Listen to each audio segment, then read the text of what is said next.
Hi and welcome to my channel. I'm continuing with the rising sign readings for the rest of July, and I'm up to the rising sign of Cancer. I like to say Cancerian.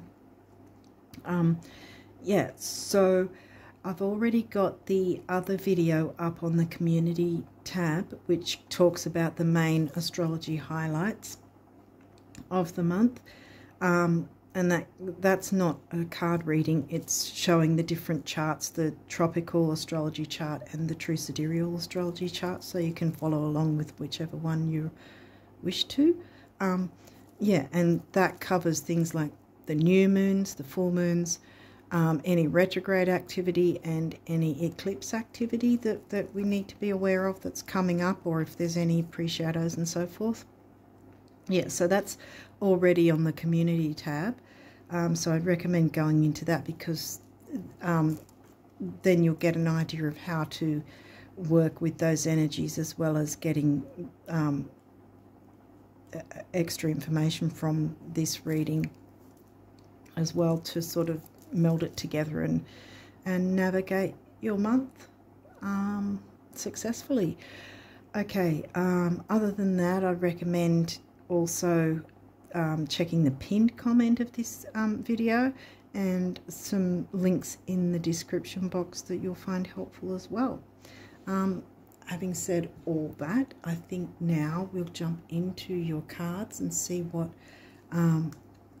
messages have come through for the Cancerian risers for the rest of July. This may touch into the start of August, like maybe the new moon of August, since we've already but when I'm recording this, we've already had the new moon for July, so we'll see. It may or may not, I don't know yet.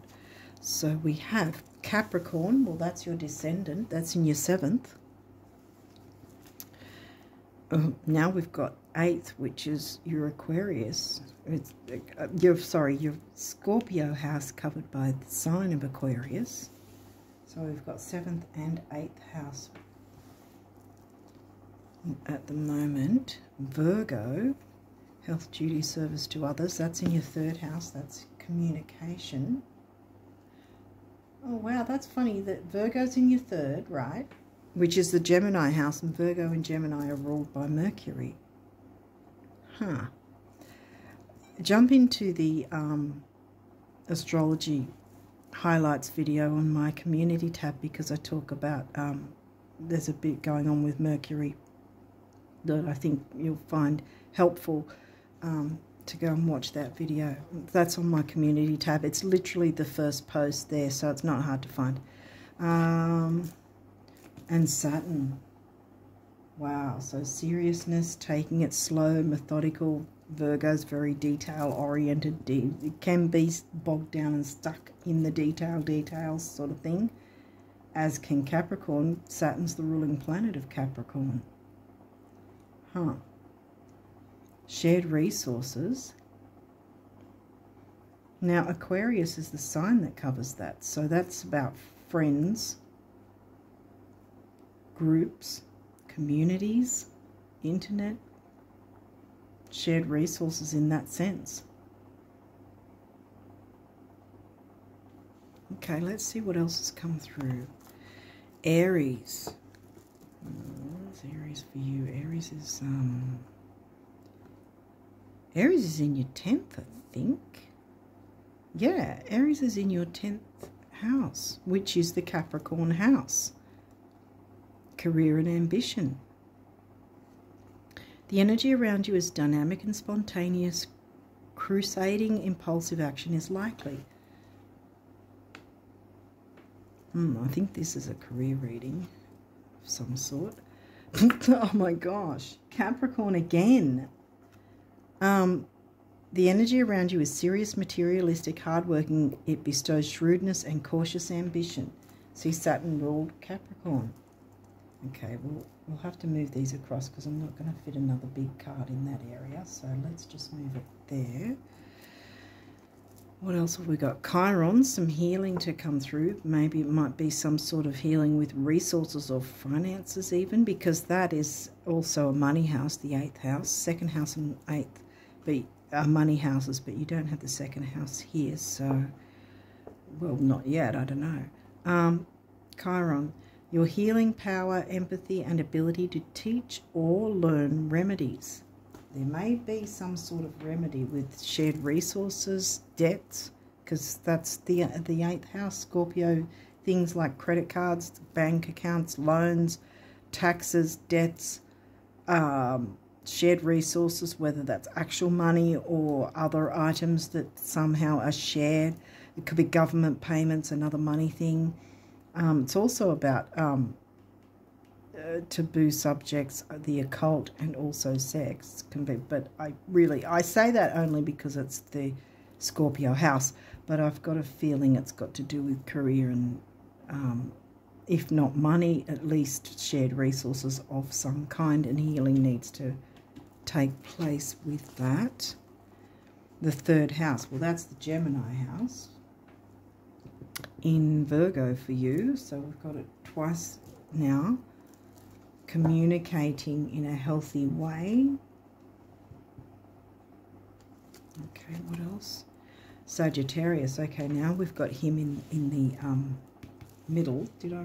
Your potential to learn something and your local neighbourhood. So siblings, cousins, aunts, uncles, neighbours, small groups. It's the opposite of Aquarius, actually.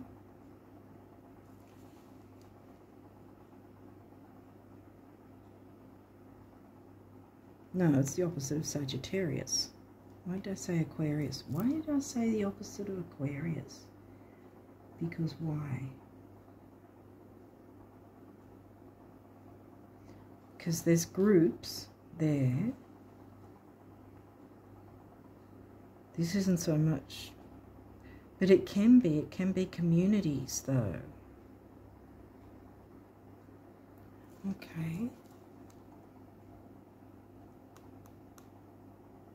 I'll come back to that if I need to. Because Gemini is the opposite of Sag, but for some reason I said the opposite of Aquarius, the 8th house.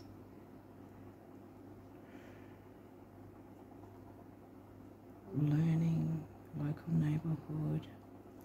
I think it's with the internet and with Aquarius being the internet and more expansiveness in that sense, the opposite, whereas this is more close-knit, local.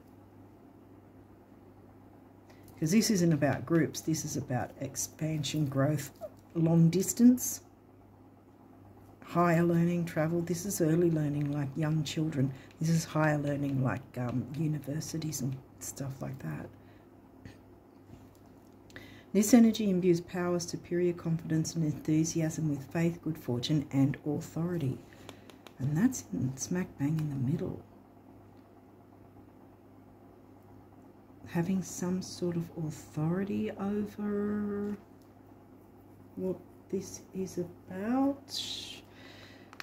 Someone else got a thing about shared resources too. 4th house. Well, that's your sign's house, so to speak, like it's the Cancerian house, home and family, your home and the roots of your being. This is the first time we've had sort of that connection with the Cancerian sign that I can see.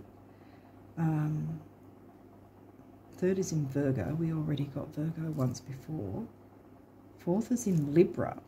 We haven't got Libra yet. Libra's about all kinds of relationships, which can include family. Relating to... Let's get some more and see what's going on. Venus, love.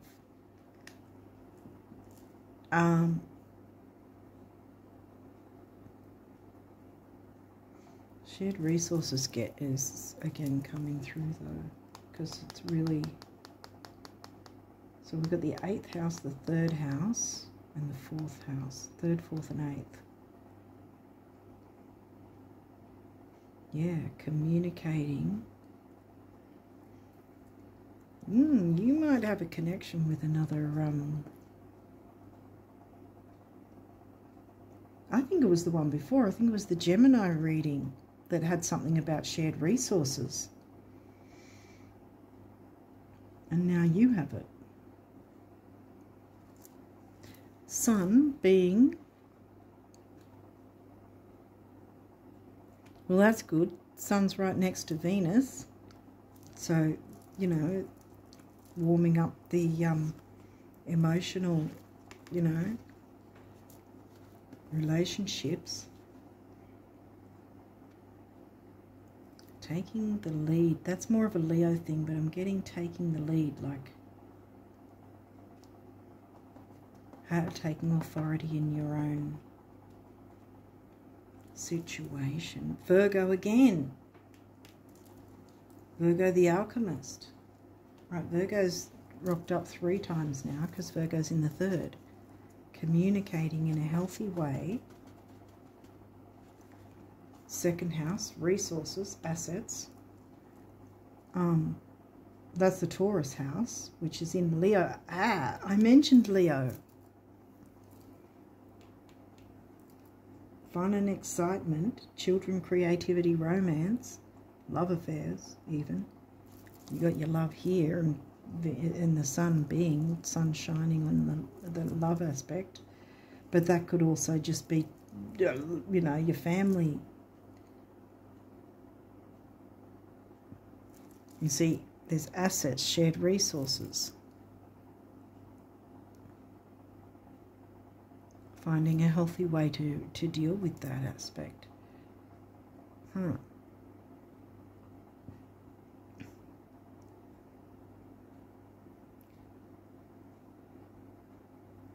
You may, this might not be for everyone, obviously. Well, it can't be.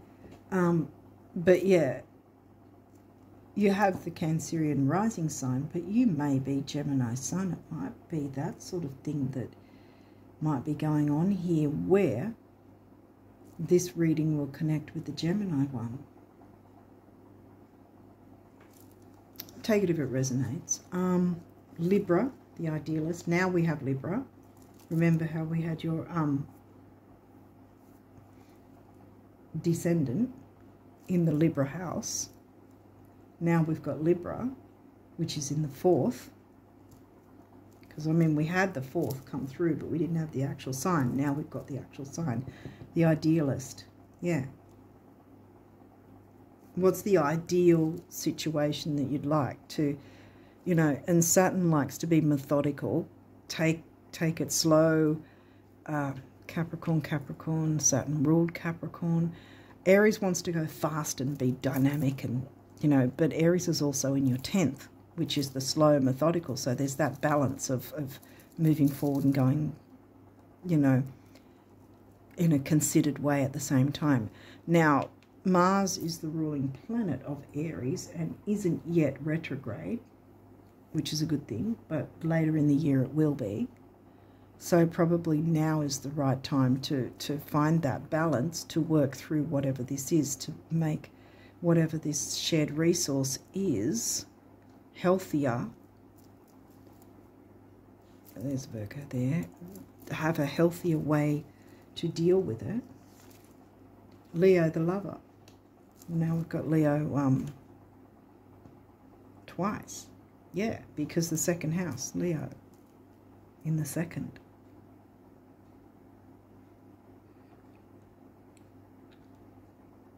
And Leo can be like excessive with maybe spending money sometimes. And that might have something to do with the shared resource, because this is in your 2nd. This Leo is how you spend your money, how you deal with your money, right? Whereas Aquarius is how you deal with shared resources with others. Again, even if, well, actually, I think I said this in the other reading, but even if that particular house is completely empty, there's nothing in that house, it's still, I mean, every single house, whether it's empty or not, is going to affect us, right? And how you deal with shared resources is as if you were an Aquarius.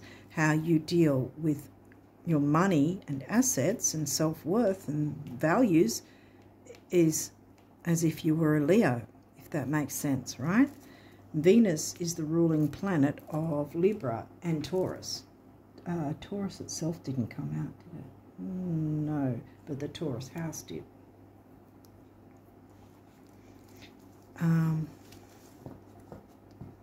Something about shared resources needs to be sorted.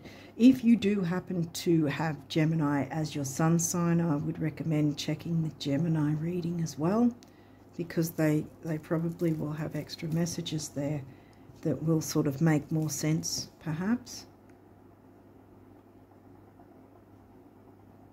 Otherwise, you're dealing with a Gemini, and you could be a cross-watcher for that. It's up to you. But, yeah, these might have, oh, we've only got a few. These might have reversals. We'll run through it if they do.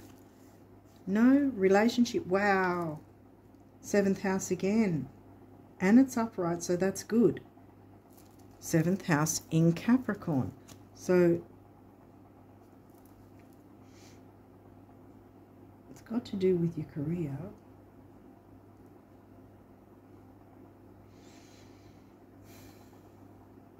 Taking things slow and methodical. I mean, you don't have any full moon or actual Scorpio sign come through. I mean, yes, you've got the Scorpio house, but there's nothing really coming through that's intense, so to speak. So, you see, 4th house in Libra and the Libra house itself in Capricorn. Relating to others. See, this is not in reverse, so that's a good thing. So that's a good thing. And you've got the sun shining on Venus, which is about luxury and enjoyments. And there's some healing wanting to come in as well. Although it doesn't seem to be the big focus. Virgo in terms of health, and not necessarily physical health, but maybe financial health, or at least shared resources health in some way. Because that's sandwiched by Virgo and Capricorn, which both are methodical and detail-oriented, getting the job done. And that might be where you jump into Aries to strengthen Saturn, but not in a way that's like a killjoy, but strengthen Saturn in a way that's going to work in your favor to bring these in more stronger, you know, shine the sun on being able to enjoy love, luxury, you know, what you value. And remember, Venus is the ruling planet of Libra, 7th house in Libra, and also Taurus 2nd. Okay, what else have we got here? Wow. Again, it's upright. Uranus change. Change needs to come in the air for you. And all these cards are looking like it's going to be a really good change. Change for the better. Yay.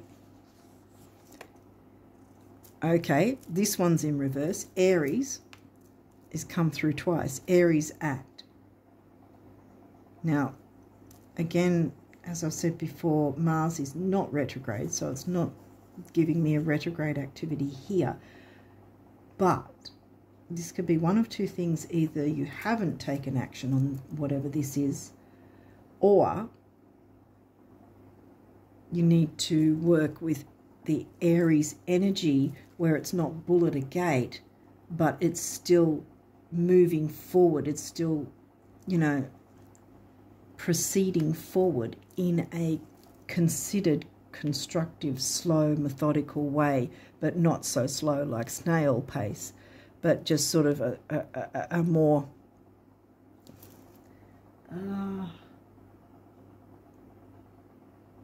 I don't know another word for this, because the word mature keeps coming into my head for some reason, but not saying that you're not being mature. That's not what I mean.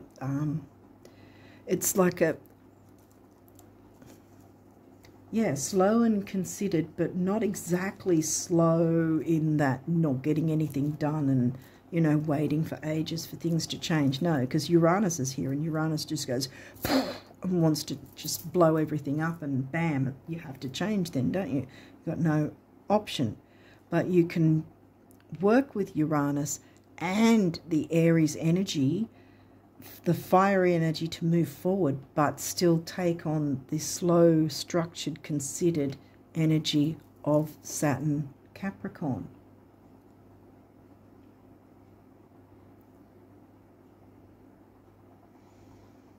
Because Aries is in your 10th, so that's a Capricorn house.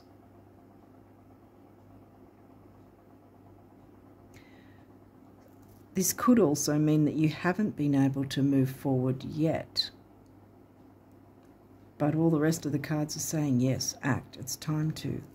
Just don't forward. Just still move forward with a good pace, not extraordinarily slow, but, you know, consider the actions in terms of each step, what you want to do and what you want to achieve by it, in terms of this shared resource of whatever it is. But some sort of change needs to happen.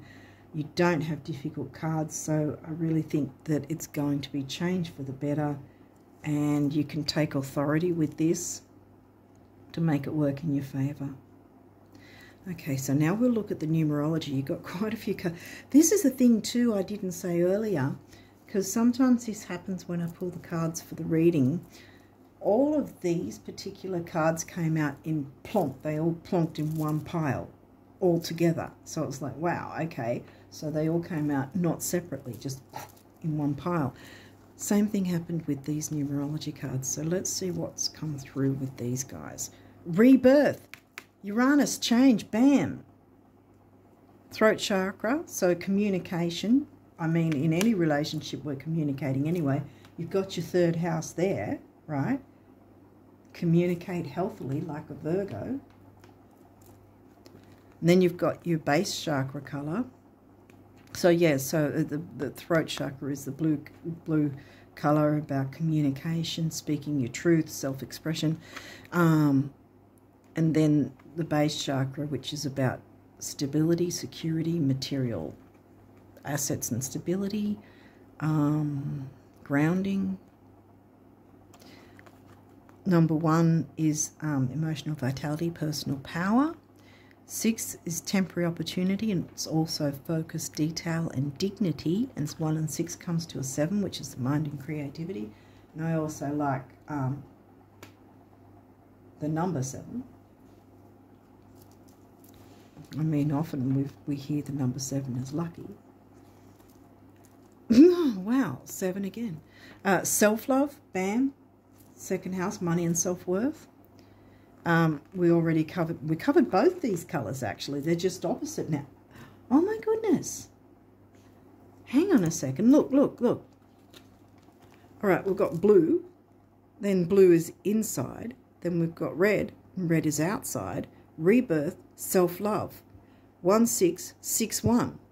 It's mirroring it. Oh, my goodness. Rebirth your self-love. Wow. Okay, what's next? 2, patience.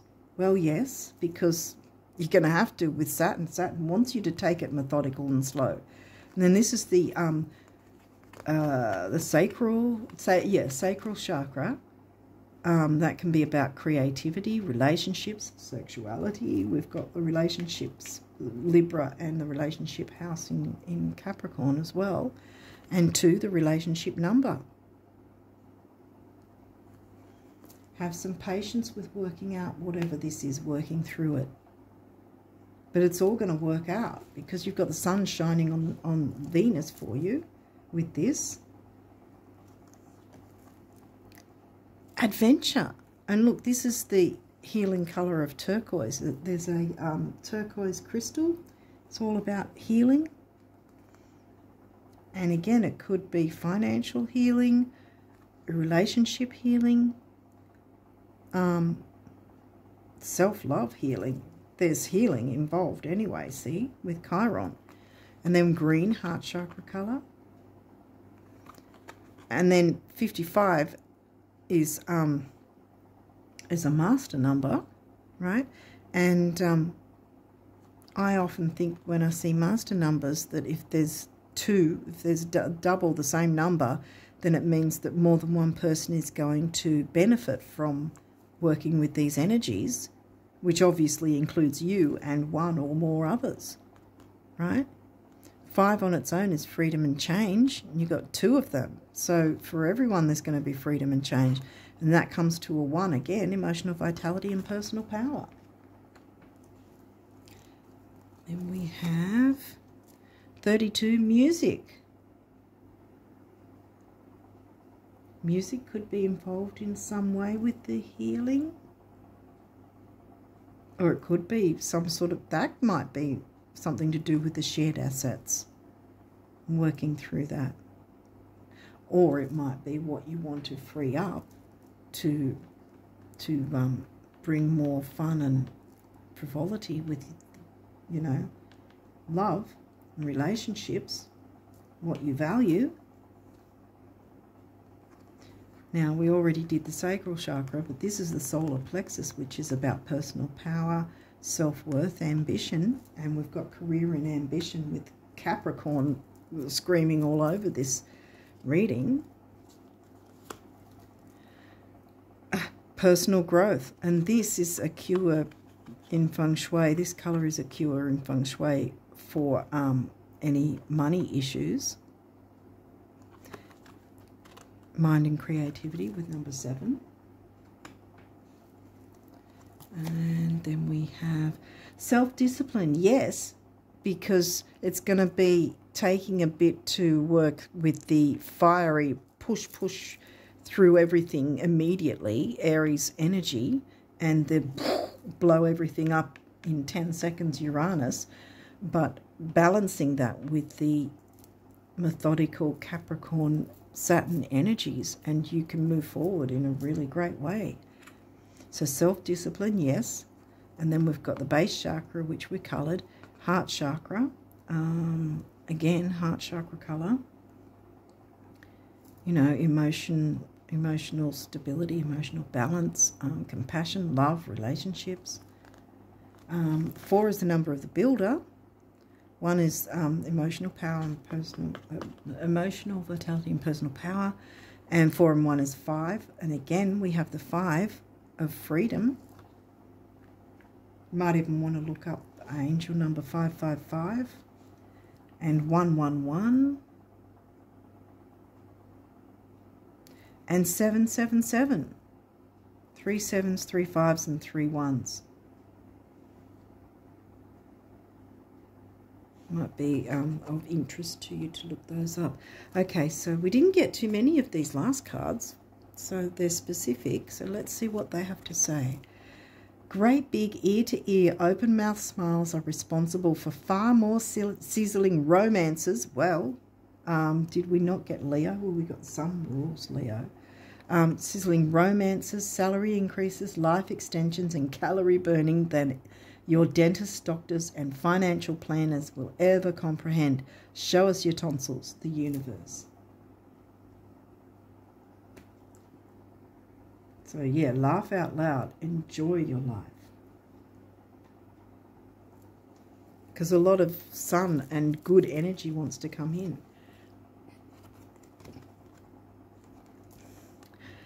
Not having enough money is never the problem it seems. First, lack is always temporary. Second, change is only ever a few thoughts away. And third, it's not like you haven't performed miracles before. Honey, honey, the universe. And then this was literally, they only wanted one message. So let's see what this says. Oh, opportunity. I was hoping it wasn't going to be difficult. Yeah. Anyway, it says opportunity. That sounds good. Wondrous possibilities and opportunities await you. Stop dwelling on past mistakes. Surrender the past lovingly. There is nothing to regret. All is always perfect and divine. All is always in perfect and divine order. Everything that you've ever experienced has helped you in some way. The past is behind you. The path ahead is clear. Move forward joyfully and fulfill your heart's desire. Self-love. Have patience. You can move forward and fulfill your heart's desire in a healthy, healing way. A rebirth of self-love too, I think. Because if we don't have enough love for ourselves, then how can we bring in what we're really wanting in our heart? Because it's almost a dichotomy when we're not treating ourselves well, because we're showing the universe by not treating ourselves well that we really feel we don't deserve our own wishes and hopes, dreams, desires, you know. But if we're showing, loving on ourselves and showing ourselves self-love, which is then radiating out to the universe, then the universe is going to, respond in kind, like 10, 100, 1,000-fold even. You're going to receive way more than what you give. So if you're giving less than nothing to yourself, well, guess what? You're going to be receiving way more of less. So you don't want that. You want to be loving on yourself and showing the universe how important you are, how important you believe and feel you are. And then the universe goes, oh, well, so you're wanting more of that. Let's give you more of that. And sort this out and bring about what you're wanting, your hopes, wishes and dreams, and you're fulfilling your joyfully. Move forward joyfully and fulfill your heart's desire. Yay. Change wants to come, guys. And you can be in the driver's seat to make this happen. A rebirth is coming, whether that's a rebirth in self-love. I feel it's more than just that. It's a rebirth overall. And you're going to go on an adventure. Music of your soul or actual music will be involved. Personal growth, yay. Personal growth doesn't have to be painful. Personal growth can actually also be while you're enjoying life, that you're having epiphanies and going, wow, I never thought of X, Y, Z this way. And the sun comes in and shines on the Venus in your chart, perhaps, or Venus in general, in covering your second house, bringing assets for you that you want, things that you want, resources that you're happy with. Hopefully this makes sense, but I'll leave it there and wish you all the best of luck with this, Cancerian risers. And until next time, bye for now.